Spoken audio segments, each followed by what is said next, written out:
So thank you for having me. I appreciate being here, and thank you for coming on this. It's been a few days of really crappy weather, so thanks for making it out. Just to give a quick overview of what, that's not my cursor, of what we're going to talk about. Just start a little bit with why now. Why do I think it's important to be talking about ethics in design now?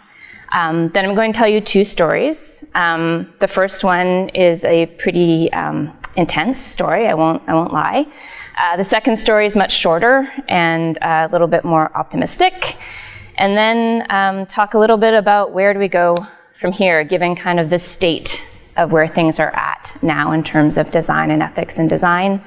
And I believe we'll definitely have some time for Q&A at the end to get some discussion going, because I think it's something that's really important to just talk about. So instead of talking about why now, instead of even bothering to ask the question, I think it's just a fact. The time's now. We need to start having these conversations. These conversations should have started happening a long time ago, but they're only happening now, and they need to be happening now. So I don't even think we should ask why. We should just be having these conversations. I don't know how many of you remember just before Christmas, this past year, there was a leak in information about how Facebook was allowing different companies, including Spotify, Netflix, Royal Bank of Canada, to read, even delete, see all participants on a thread in our private messages on the Facebook platform. I realize Facebook, everybody loves to hate Facebook, and I'm going to bash them a bit, but just there's some really public examples about how they're using our information. And I realize that just by choosing to participate in social media, choosing to go online, there are implicit risks in our choice to do that activity.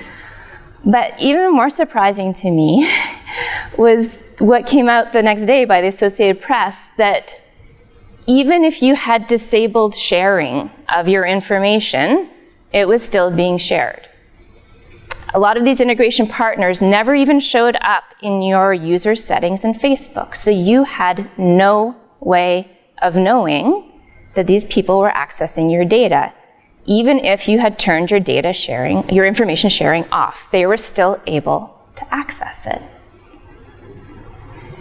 And Facebook's response, to be clear, none of these partnerships or features gave companies access to information without people's permission, which is interesting given they're sharing it even though you turned sharing off, and even though you couldn't actually see they were sharing it, but not without our permission. And we all know what that permission looks like, don't we? I don't know if anybody's seen this installation. Well, it's really dark, sorry. It's this designer, Dima Yarovinsky, and what he did was he printed out the terms and conditions of use that we all agree to when we sign up to different applications. So there's Snapchat. The longest one over here is Facebook's Instagram. So he printed it out on A4 sheets, really long roll. The font size is just a standard legal document font size. And the Instagram terms and conditions contains 17,161 words. So at an average human reading speed, it would take you 86 minutes to read through the entire term. We all know nobody does it. Nobody reads through the terms and conditions. But there's peoples whose jobs in these companies are to keep this up to date, to keep localizing it, to make sure it keeps getting pushed in the different updates. People are doing work to make sure that this thing stays alive, even though we know it's broken. It's fundamentally broken. But that's what the companies are using to hide behind when they say that we gave them permission. I found this in Designing Ethically, posted by the UX Collective on Medium. I'm just going to read it. Given the rapid pace at which advanced technologies are developing and the vast consequences that they have, I am just an, insert position here, is no longer an acceptable excuse. If you are contributing to creating a product in any manner, you're responsible for its effect on others. It's no longer okay to say, I'm just a copywriter, I'm just a designer, I'm just the developer, I just build what I'm told. It's not okay anymore. With the impact that our products are having on people, it's not okay. We have to take responsibility for the things we are designing and putting out into the world.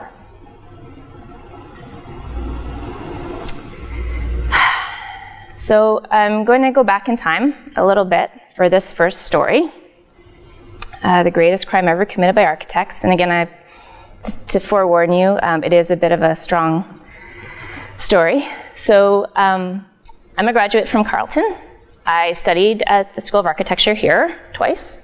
I did my Bachelor of Architecture, and then I apprenticed for a few years with a local architecture firm, and then I came back and I did a Master's of Architecture, but it's specifically focused on design and technology.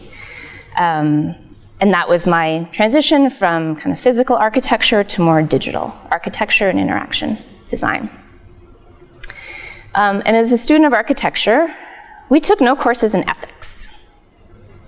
In engineering, you do. In engineering, you take an oath. You take an oath, you get a ring in Canada that embodies that oath.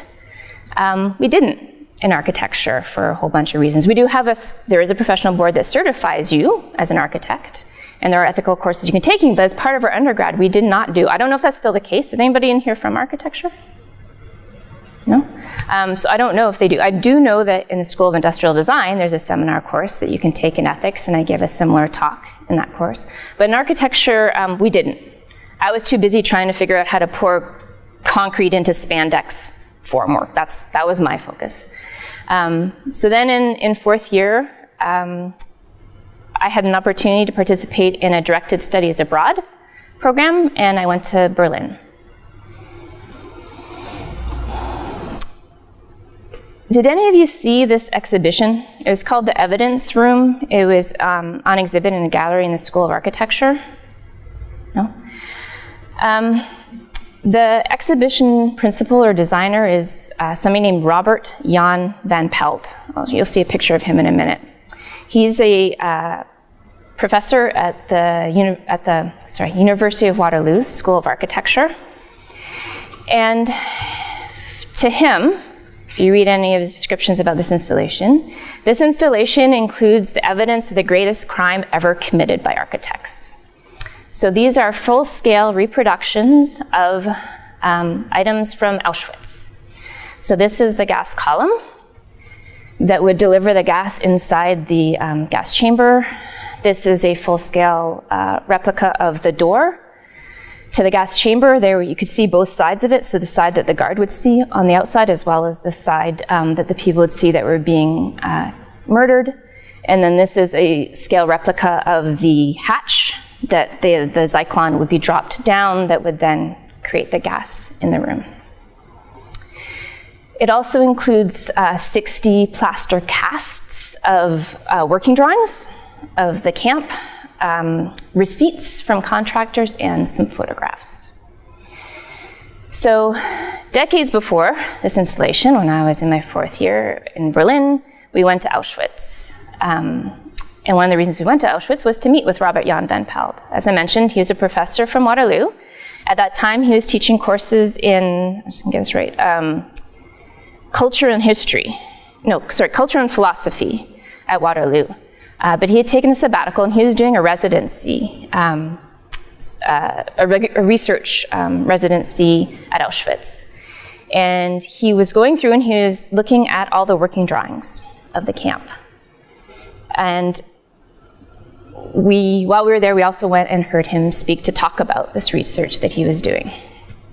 So from looking at the camp, from looking at the drawings of the camp, he was analyzing how they changed over time. So these camps were originally prisoner of war camps, internment camps, places to house prisoners of war. And so with any internment camp, the camp had a crematorium. People would die while they were in the camp from injuries sustained during battle, from an illness they might contract while they're interred. So it makes logical sense that there is a crematorium for the people running the camp to dispose of dead bodies. But one of the things that happened was, as he watched the revisions to the drawings, he saw the intent evolve. So I'll read this and then explain it. So he, Jaco, canceled the planned corpse chute. Live human beings descend staircases. Dead bodies are dropped through a chute. The victims would walk to their death. So Jaco is the architect of record on those working drawings for specifically the Auschwitz concentration camp. As I mentioned, there was a crematorium always in the plans. To get a dead body to the crematorium, there's a chute, like a ramp, and that you could just slide a body down because the crematorium is in the basement and you could incinerate the body. But between revisions of the drawings, a draftsperson taken a pencil, and drawn lines. So that chute was no longer a chute. That chute was a staircase. A dead body cannot slide down a staircase. So with the addition of a few lines, that draftsperson changed the intent of the camp from a place for people to be incarcerated for a place for people to be killed. Just with the addition of a few lines. So, fourth-year architecture students, never taken an ethics course, hearing this is something that has stayed with me forever.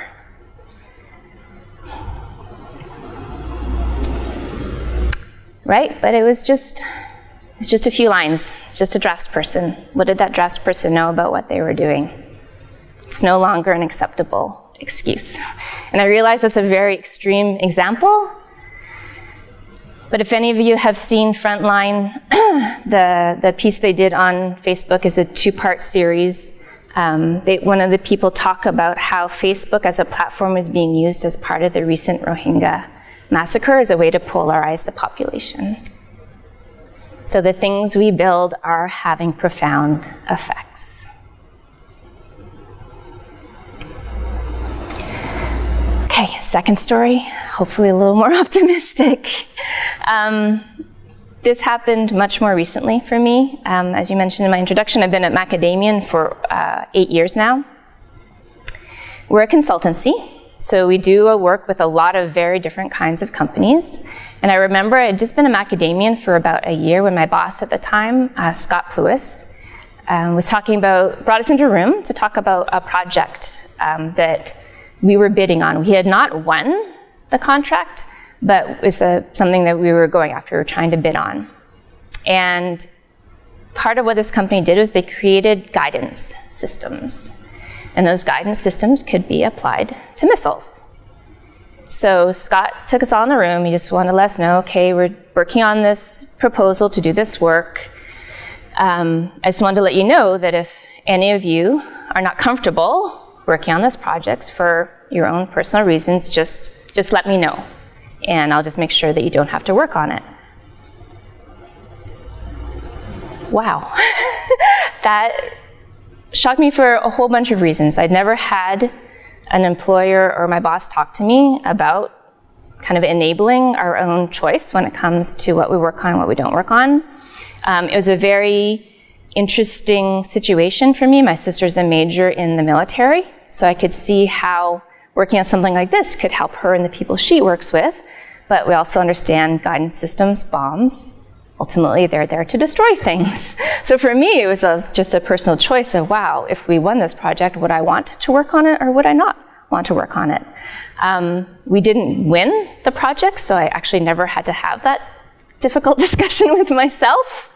Exactly, I dodged that one. But just the fact that we had that conversation really impacted me, and it impacted my role as a design leader.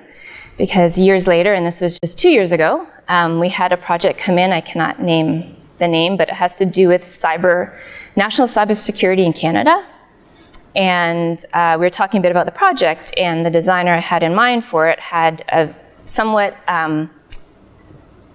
unusual reaction to it. Like I couldn't figure out something about his body language and some of the things he said, and he was kind of joking. So afterwards I took him aside and I did what Scott had done years ago, and I said, okay, I was thinking that you would work on this project. There was something about your reaction I wasn't sure. I just want to make sure that you didn't have any kind of ethical concerns about working on it. Because if you do, please just let me know and I'll put somebody else on the project. He laughed. It turned out he'd actually worked with them as a client previously. So for him, it was just familiar territory, so he didn't. But just knowing that I worked at a company that enabled me to have that conversation with my colleagues is really critical. And so I ask that you think about when you make your choices in terms of where you want to work, is it a place that's going to enable you to make those kinds of decisions for yourself, or when you're in a position of power to make those decisions for those that you work with?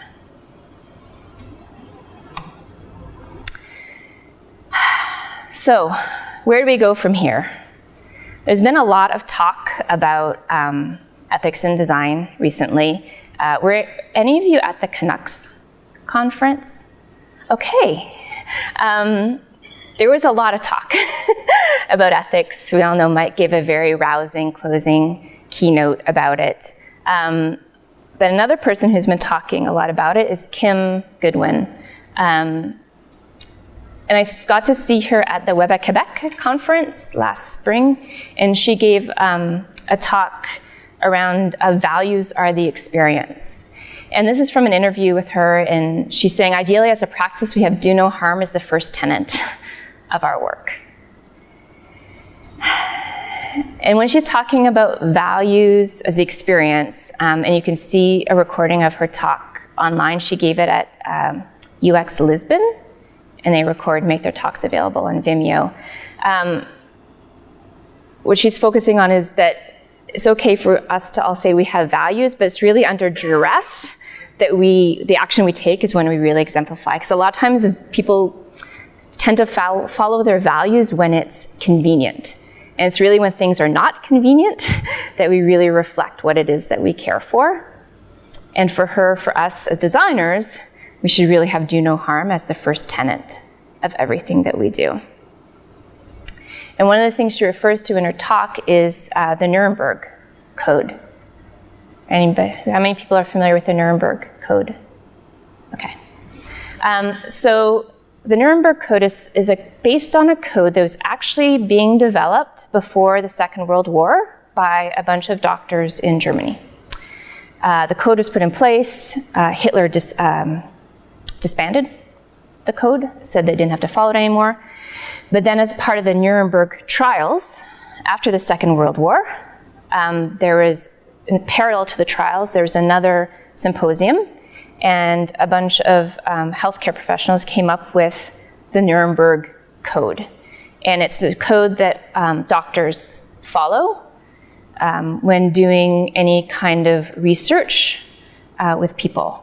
And it's something that they absolutely abide by.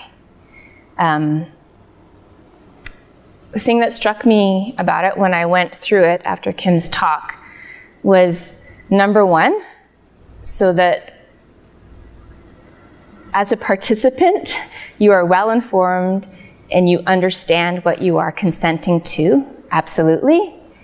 And the other one that stuck out for me was number 9, that a participant is free to immediately quit the experiment at any point. Any point they want to, they're able to quit. And we can see a lot of these tenets embodied if you do any kind of design for healthcare, or also I know if you're doing any research work here at Carleton, right? There's a IRB, there's a institutional review board, an ethics review board, right? That your work goes through to make sure that you're not causing undue harm or stress to anybody. If, as a professional designer, you're doing work in healthcare, it's a very similar situation where you're doing research. Everything goes through an IRB and an ethics review board to make sure you're not having a negative effect on people. But then there's the rest of the world. This is from 2014, revealing that in 2012, Facebook was experimenting with the emotions of 689,000 people. Is anybody not familiar with this? Okay, so they were showing, they would tweak your feed so you're only seeing negative content to see if you would then respond by posting negative content. It was true. But they were messing with the emotions of 689,000 people without their consent. Right? Without their consent, they're playing with what you're seeing. They're playing with your dopamine. They're playing with your emotional response. And we all know what they would say. Well, yeah, but you consented, right? You chose to agree. You accepted the terms and conditions, which we all know is broken. So Kim's take on it is that if you think about it, the internet-enabled technology, the web, the whole IoT, everything that collects our data and tries to change our behavior is actually the biggest interventional study ever. And it's mostly unconsented. Right? We know that when we go online, is anybody not familiar with A/B testing?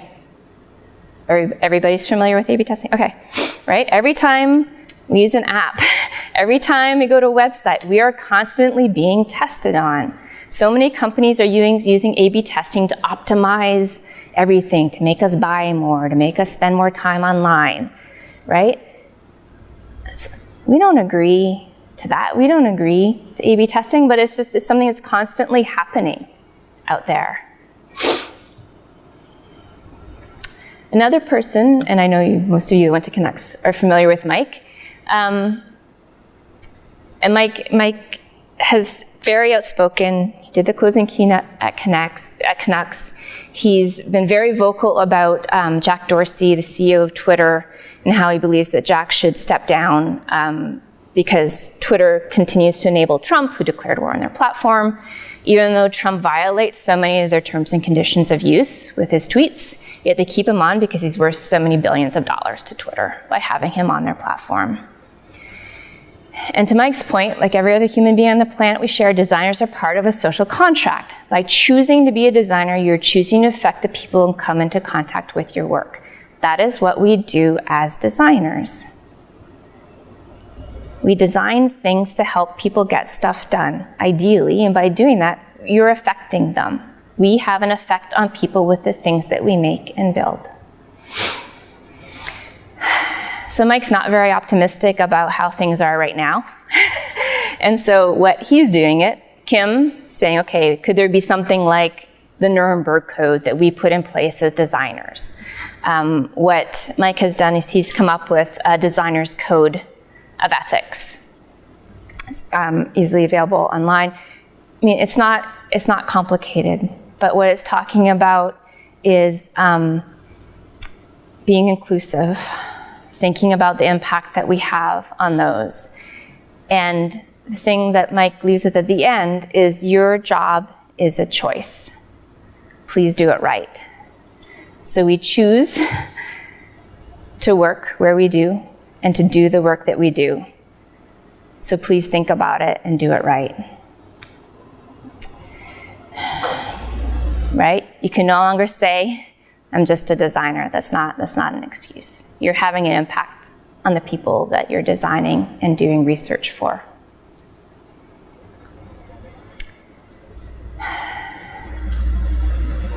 Which brings me to my next favorite person to talk about.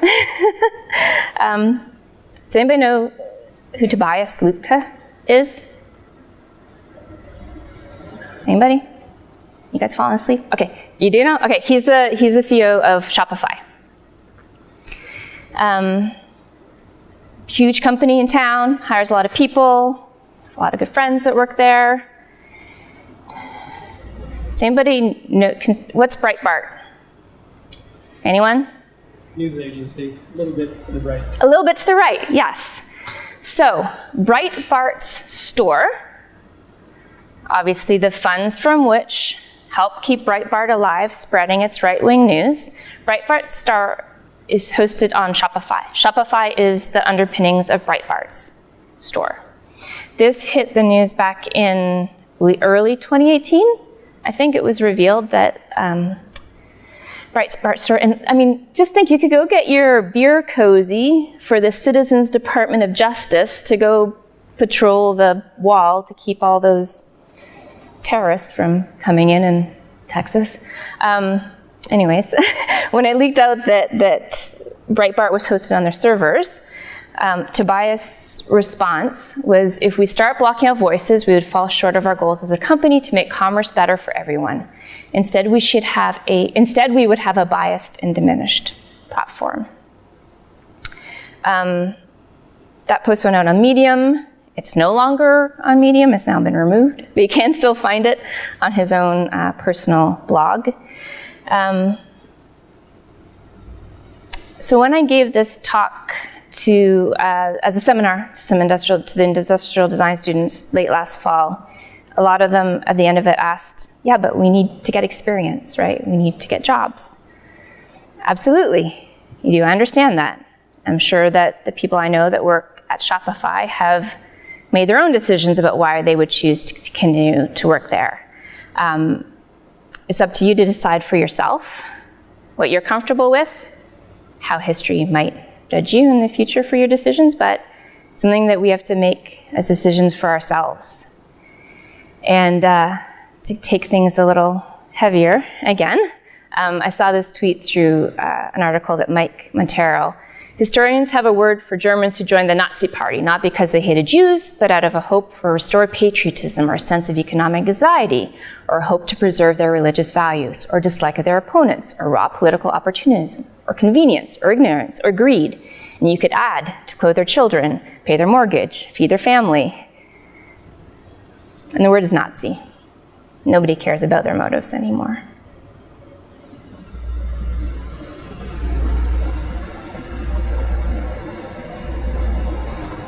So that's it. Thanks.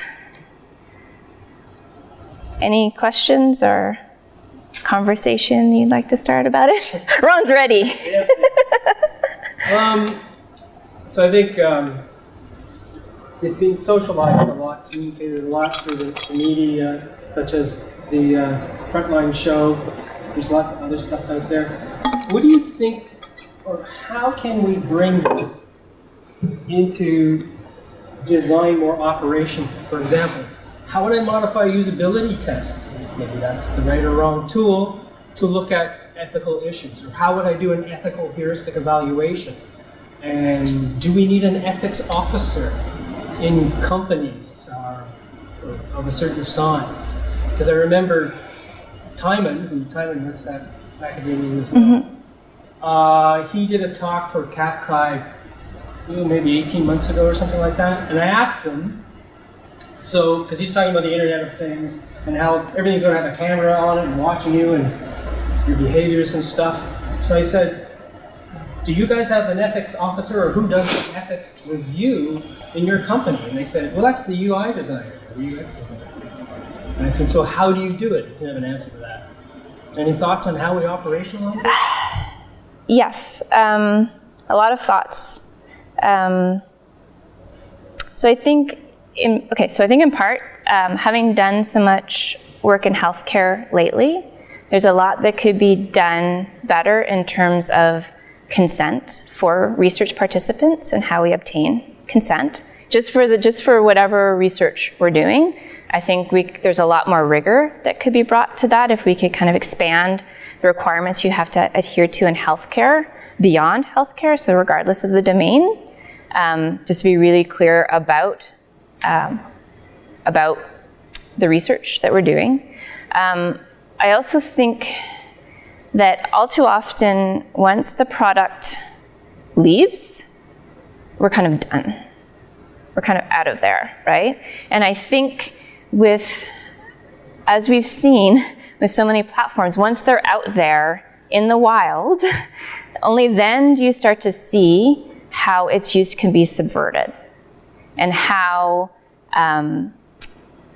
the thing that you designed with all the good intentions can be corrupted.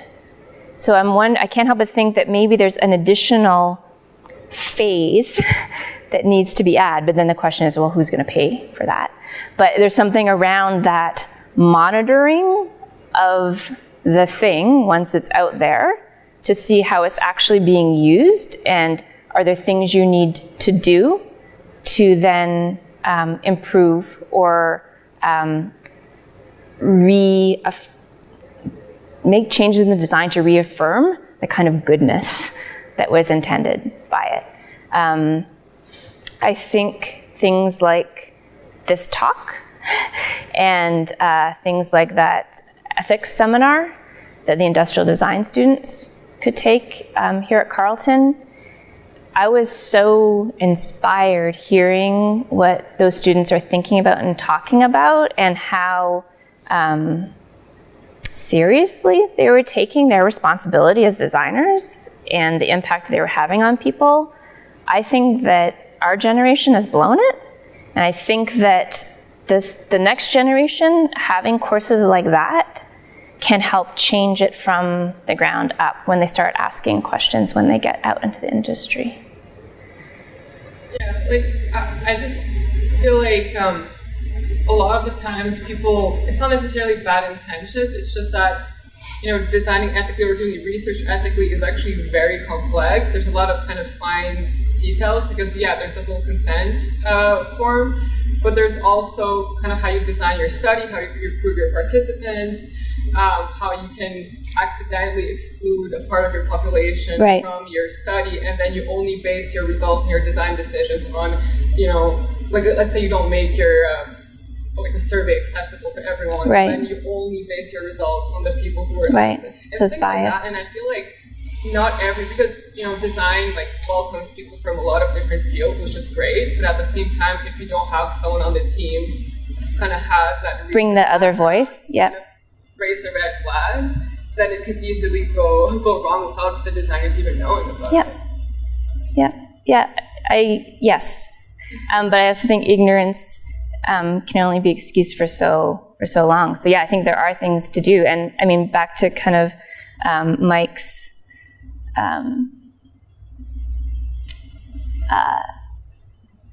that's what he's getting at with the designer does not believe in edge cases.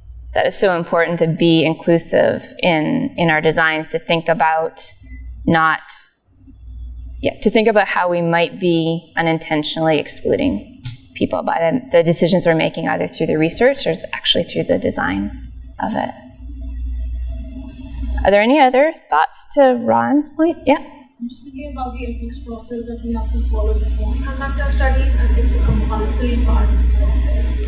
However, this all still seems an option that people can bypass. At what point do you think it should become? And that's interesting because the IRB, so anything that we do for, say if we're doing work with CHIO or with different healthcare, it has to go through IRB, which is an independent review board. And I think it would be great if that went beyond healthcare, so that everything had to go through that kind of ethics review. But the challenge is who's going to enforce that? How's that going to happen? Because right now, there is no professional association for designers. Should there be? Should there be some kind of certification? And as a part of it, you have to take an ethics course. There is one for architects, there's one for engineers. We are building things. The things we're building aren't physical, they're virtual, but why not? Why couldn't there be? You may not have an answer for this, but how do you maintain ethics in industry when you may not have support process? I'm sorry, can I ask you to repeat the question? Yep. Oh, sorry. Okay. How do you maintain your own ethics when it might not be supported in the place that you work? Right. Well, your job is a choice. And I understand that's very easy to say, right? I understand student loans, rent you have to pay. So it's the question that you need to figure out how comfortable you are with it. And depending on the complexity, is there a place you can find that would be more in line with your choice and how you're feeling? I see Ron itching to jump in the corner of my eye. I have a personal experience. Okay. I can share a personal experience that I had as a consultant to the government of Canada. and I won't say who it was, but you might be able to figure it out. We were designing a part of their website so citizens could make a sort of payment. And by intent, they said, we're not going to put an address where you can mail a physical check, because physical checks cost us money to process. So by intent, we're going to admit that, even though that is illegal and also used by a significant percentage of the population, typically older people, because they wanted to force people to pay electronically, because the senior management would get a bonus if the number of electronic payments got to a certain level. So I flagged this, and I got pushback, and so I'm a bit of a you-know-what disturber, so I challenged it, and I threw another line of management. I escalated it, but I just created a bunch of noise. And I guess the risk is, it's certainly as a contractor, my risk is they can chuck me out with no cause at all. But I rattled their cage. I was willing to rattle their cage. And I pushed it a little further, and it turned out the lawyers came back and said, you can't do that. You will get sued. So we finally did win in the end. And it wasn't me that figured out the lawyer. It was those, when I escalated it through another chain of management, it got to the legal department, and they said, no, that's wrong. You can't do that. So part of it was, and yes, now you have the address there on the website where you can mail a check. But that took like 2 years to change. And just me going, that's wrong, that's wrong. So part of it is a bit of courage. Part of it is finding some allies. Obviously, maybe not through the group that's that owns the functionality. They will get the fence, and especially if some execs bonuses start. Yeah. So that worked in my case, and I didn't get fired. I don't know, maybe it was close somewhere. But sadly, though, I was still responsible for the web page. I kept putting it in my prototypes. And then the developer would get it, and then they'd take it. But anyways, that's what I did. It's hard. Do you have any advice on, like, if you're kind of like in a junior design position, or if you're generally not someone who is taken very seriously at the beginning, like, and you raise these kind of difficult questions, do you feel like it's more difficult at that point than if you're more senior, or what could be done in that case? Wow. If you're a place not taken seriously because you're a junior, I think you're in the wrong place. I think I think it's everybody's right to ask questions, if anything, more so as a junior. Seriously, like, but I mean in terms of, like, it's always more difficult to kind of do, like, to speak up, when you're you don't have, like, a very high, like, when you're just starting and when you're just I don't know. Like, I'm not trying to make it right. I think you have more latitude to ask questions, because I think that by virtue of being younger, that you're seeing things that a lot of people wouldn't even think twice about. And so by asking the questions, by continuing to ask the questions, you're going to open the eyes of other people that are habituated to doing things in the same way they've always been doing them. Oh, we need to update the terms and agreements again. Well, why are we even, nobody reads it, why are you even, so I think even by asking those questions, it will get other people in their organization thinking about things in a different way, or even getting it escalated up to the legal department. I'll volunteer an answer. So 2 things that I've observed. One I already mentioned is that you potentially say, is this legal? Or you raise that issue, the hairs go up the back of your neck, you feel uncomfortable. And that's actually the first goal you're saying. They want to feel a little bit uncomfortable with that they're intending to design something that isn't proper, let's say. The second one was, if this got out, would it embarrass the company? And in government, what I would do was say, if you did it this way, this is going to embarrass the minister. And wow, was that a lightning bolt? That's a really good line. So would this embarrass the minister? And it just sets off a whole bunch of bells. So in business, you say, if this got out, would this embarrass the CEO? And you just couch it that way. Now it's not about you, it's about making a company look bad. Or, in case of the government, the minister look bad. Hey, these guys just don't want to look bad.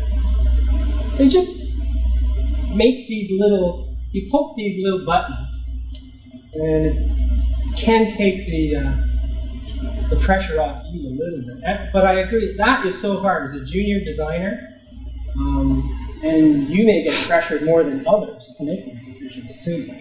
But in the end, it's about you having courage.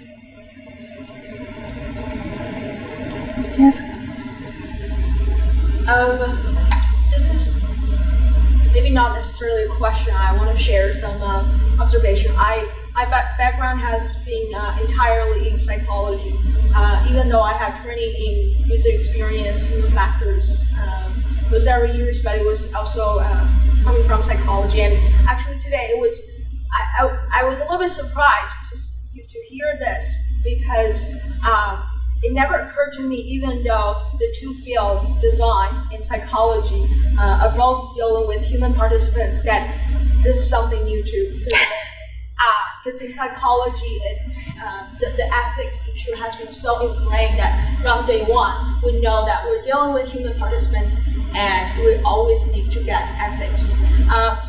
The observation part that I want to share with people, in case that you're not familiar with what's happening in psychology, is maybe we have gone to a little bit to the other extreme, because ethics has been so stressed, emphasized on every single part of our research in psychology.